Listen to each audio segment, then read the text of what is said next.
Vamos a ir a otro tema. El gobierno anunció que se va a enviar al Congreso un proyecto de ley para establecer una pensión garantizada universal para el 90% de la población adulta mayor vulnerable, que alcanzará 185.000 pesos mensuales. Vamos a conocer más detalles de esta iniciativa. Para eso estamos en contacto con el subsecretario de Hacienda, Alejandro Weber. Subsecretario, muy buenos días. Gracias por estos minutos. ¿Qué tal? Hola Nicolás, muchas gracias por la invitación. A ver, primero que todo, ayer lo anuncia el presidente Piñera, estos 185.000 pesos, me quedo solamente la cifra, pero obviamente es bastante más amplio, lo vamos a estar hablando en detalle. Pero quiero comenzar con la siguiente pregunta. ¿Este proyecto de ley que se va a ingresar por parte del Ejecutivo reemplaza al proyecto de ley corta que actualmente está en el Congreso? Sí, Nicolás, lo reemplaza porque es un proyecto mucho más inclusivo, mucho más masivo, que llega a más personas y además incrementa los montos. Para que tengamos un orden de magnitud, Nicolás, en términos de financiamiento, la ley corta significa cerca de 0,3, 0,4 puntos del PIB. Acá vamos a estar hablando en torno a 1 punto del PIB, por lo tanto son más recursos fiscales. ¿Y por qué son más recursos fiscales? Porque estos 185.000 pesos de pensión garantizada universal van a llegar a todas las personas que hayan cumplido 65 años con independencia de si estén pensionados, reciban una jubilación o si están trabajando. Por lo tanto, ¿cómo se descompone esto? Y me parece interesante que quienes nos están viendo lo conozcan. Primero, tenemos un componente o cerca de 500.000 personas, Nicolás, que reciben la pensión básica solidaria, que hoy día está en 167.000 pesos. Bueno, ese monto va a subir a 185.000 pesos. Pero además hay 1 millón de personas que hoy día, fruto del Pilar Solidario, reciben un aporte previsional solidario que va decreciendo de 167.000 pesos hasta llegar a montos pequeñitos. Todas esas personas van a recibir también los 185.000 pesos. Hoy día el promedio de ese aporte previsional solidario es 129.000 pesos, pero un dato que es interesante es que antes de los retiros, antes de los 3 retiros de fondos de pensiones, en promedio era de 70.000 pesos. Eso muestra la magnitud de los retiros y cómo ha afectado las pensiones de nuestros jubilados. Quiero detenerme ahí, perdón que le interrumpa, para que quede súper claro a quienes nos ven a esta hora. Estos 185.000 pesos, lo voy a poner en palabras bien simples, ¿se depositan mensualmente o son un complemento o un suplemento de lo que ya está recibiendo el pensionado más allá del ahorro individual que pueda tener? Estos 185.000 pesos, Nicolás, se va a transferir íntegramente, siempre los 185.000 pesos, para este total de personas que son cerca de 2,3 millones de personas sobre 65 años, y lo hará el IPS, sin pasar por la AFP, sin intermediación, directamente a las cuentas de las personas.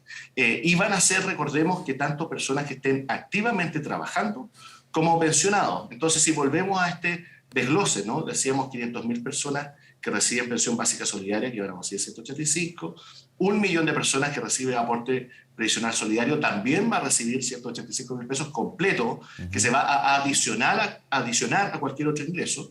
Pero además, Nicolás, vamos a avanzar en una cobertura de 500.000 personas que están entre el 60 y el 80% más vulnerables, que al día de hoy no reciben ningún tipo de aporte del Estado. También van a recibir los 185.000 pesos, es decir, van a pasar de 0 aporte del Estado a 185.000 pesos. Y ellos son fundamentalmente de clase media, son mujeres. Pero además, Nicolás, ahí estamos llegando a cerca de 2 millones de personas. Sí. Vamos a sumar cerca de 200.000, 250.000 personas que son activos, es decir, que cumplieron 65 años, que por distintos motivos no se han jubilado.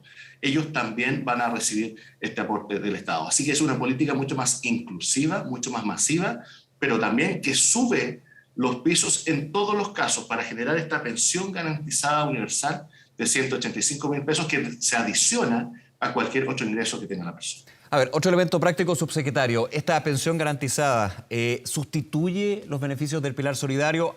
Dícese pensión básica solidaria o aporte previsional solidario. ¿Dejarían, entre comillas, de existir estos dos dentro del Pilar Solidario y se reemplaza por esta pensión garantizada? Exactamente, se reemplazan. ¿Y por qué se reemplazan? Porque es un mejor beneficio. Es decir, todos los pensionados de hoy van a quedar mejor una vez que se apruebe esta ley, que nosotros esperamos que sea con la mayor celeridad posible. Ya veíamos los ejemplos, ¿no? Solo en el grupo que se va a ver más beneficiado, que son estas 500.000 personas que ingresan, que hasta el día de hoy reciben 0 aporte del Estado, van a pasar de 0 a 185.000 pesos. O una persona que hasta el día de hoy recibe el aporte previsional solidario, por ejemplo, de 100.000 pesos, bueno, eso se va a reemplazar por la pensión garantizada universal de 185.000 pesos, que además, Nicolás, va a ser complementario a cualquier otro ingreso. Es decir, con esto también estamos incentivando el ahorro individual. Es decir, si una persona logra ahorrar una pensión autofinanciada, por ejemplo, de 500.000 pesos, va a recibir estos 185.000 pesos íntegros. Si alguien logra ahorrar un poquito más y avanza a los 550.000 o los 600.000 pesos, también va a recibir íntegramente estos 185.000 pesos. Y en el otro extremo, si es que alguien por distintos motivos no ha podido juntar una pensión que le permita mantener un nivel digno de vida y tiene un ahorro, por ejemplo, de 50.000, de 100.000 pesos, también va a recibir íntegramente los 185.000 pesos. Por eso que esta política es una política inclusiva, que va en la dirección correcta, que es masiva y que nos permite entregar un piso de seguridades no solamente a los pensionados actuales, sino que también a la población activa sobre 65 años. Ahora, otro tema práctico, me parece súper relevante para ir despejando también las dudas de lo que se va a presentar en este proyecto que tiene que ingresar al Congreso. Lo va a administrar el IPS esta pensión. ¿Qué significa eso? ¿Por qué el IPS? Bueno, el IPS es el Instituto de Previsión Social, que tiene amplia experiencia en estas materias, es el órgano del Estado que paga las pensiones, que paga el pilar solidario y que tiene la capacidad instalada para que este proceso sea un proceso rápido, sea ágil y los montos vayan directamente a las cuentas de las personas. Acá, y queremos sacar esta discusión de una discusión ideológica, ¿no?, que algunos han tratado de instalar sobre la capitalización individual, sobre las AFP. Esto no pasa a las AFP, va directamente desde el IPS a las cuentas de las personas. Pero además, Nicolás, esto es complementario con todos los ahorros que puedan hacer las personas. Entonces, va a generar un incentivo a que yo pueda ir ahorrando más, que pueda eventualmente hacer un aporte previsional voluntario, que pueda incrementar mi pensión. ¿Por qué? Porque voy a tener la seguridad que cuando cumpla 65 años, el Estado, es decir, va a ser de costo fiscal, se va a poner íntegramente con estos 185.000 pesos. Por lo tanto, es un incentivo a la formalidad, es un incentivo al ahorro, es un parámetro que nos permite garantizar la libertad de las personas para poder ahorrar fruto del esfuerzo y el trabajo de tantos años. Ahora, ¿cómo se financia? ¿Considera recursos nuevos, reasignación de recursos? Recordemos que ya el gobierno ha definido, determinado que, por ejemplo, el IFE universal no se va a seguir pagando a partir de marzo si se mantiene el IFE laboral. Uno entendería que esos recursos que se dejan de gastar por parte del Estado por IFE universal, por ejemplo, podrían ir a pagar esta pensión garantizada universal, por ejemplo. Bueno, es una muy buena pregunta, Nicolás, porque este año 2021 hemos tenido un año extraordinario de expansión fiscal fruto de la pandemia. Hemos desarrollado una red de protección social que ha significado un gasto enorme para el Estado. Estamos hablando de que un IFE universal de un mes nos cuesta $3.200 millones y este avance a la pensión garantizada universal para todo un año nos va a costar cerca de esa cifra. Es decir, un mes de IFE es igual a un año completo de pensión garantizada universal. Y este año que tuvimos que expandirnos fiscalmente de manera muy importante para darle tranquilidad a las familias, ya hemos logrado avanzar hacia una normalización de nuestra política fiscal. ¿Qué significa eso? Que vamos a contraer el gasto del año 2022 con un 22,5% de recorte del gasto efectivo del año 2021. Esto ya fue aprobado, pero un presupuesto que crece. Y ese presupuesto que crece, pero de forma responsable, es lo que también nos permite garantizar y dar la seguridad de que fiscalmente podemos avanzar en esta reforma. ¿Y cómo se va a financiar esta reforma? Así como en la ley corta lo estábamos haciendo, fundamentalmente a través de una serie de exenciones que hoy día están en discusión en el Congreso. Vamos a poder financiar esta reforma que va al corazón de mejorar la calidad de vida de nuestros adultos mayores en el país. Subsecretario, tras el anuncio ayer del presidente Piñera, le hago la pregunta inmediatamente, ¿cuándo ingresaría, cuándo se presentaría el proyecto? De hecho, eso es bien relevante al Congreso. Sí, es muy relevante porque este es un proyecto que nosotros queremos que se discuta lo más rápido posible. Por cierto, es una discusión que tiene que ser con altura de miras. ¿Con qué urgencia va a entrar?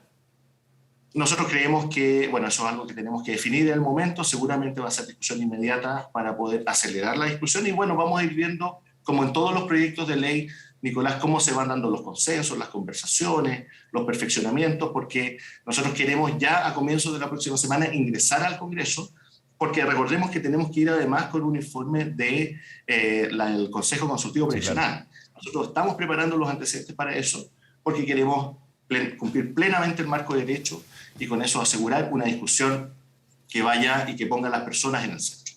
Ya. Otro punto, ayer muchos se lo preguntaban, tras el anuncio del presidente Sebastián Piñera, usted dice, esperan ingresar con discusión inmediata ya la próxima semana, estamos día jueves, pero la gran pregunta es, ¿por qué ahora? Porque va a reemplazar el proyecto de ley corta, que finalmente quedó ahí. La reforma previsional, ¿para qué? Ahí tendríamos que tener mucho más tiempo para conversar, pero a días de lo que es la segunda vuelta presidencial, se nota demasiada coincidencia. ¿Cómo lo evalúan ustedes? Porque desde algunos sectores se habla de hasta un eventual intervencionismo por parte del gobierno al ingresar este proyecto, al ingresar esta iniciativa que ha sido altamente conversada también. Sí, primero, Nicolás, déjeme descartar tajantemente cualquier tipo de intervencionismo en este contexto. Lo único que estamos haciendo nosotros es poner en el centro a nuestros adultos mayores con una reforma que va a beneficiar y mejorar su calidad de vida. Y para responder su pregunta, hay una perspectiva histórica y otra coyuntural. Histórica. En el programa de gobierno del presidente Piñera, la reforma de las pensiones estaba en el corazón, mejorar las pensiones de los chilenos. ¿Qué hicimos? Hace más de 2 años, Nicolás, ingresar un proyecto de ley larga que mejoraba, que aumentaba la cotización a 16 puntos y que permitía mejorar hasta en un 60% las pensiones en el largo plazo de los chilenos. Esa ley larga lleva 1 año y medio, Nicolás, sin avanzar en el Senado.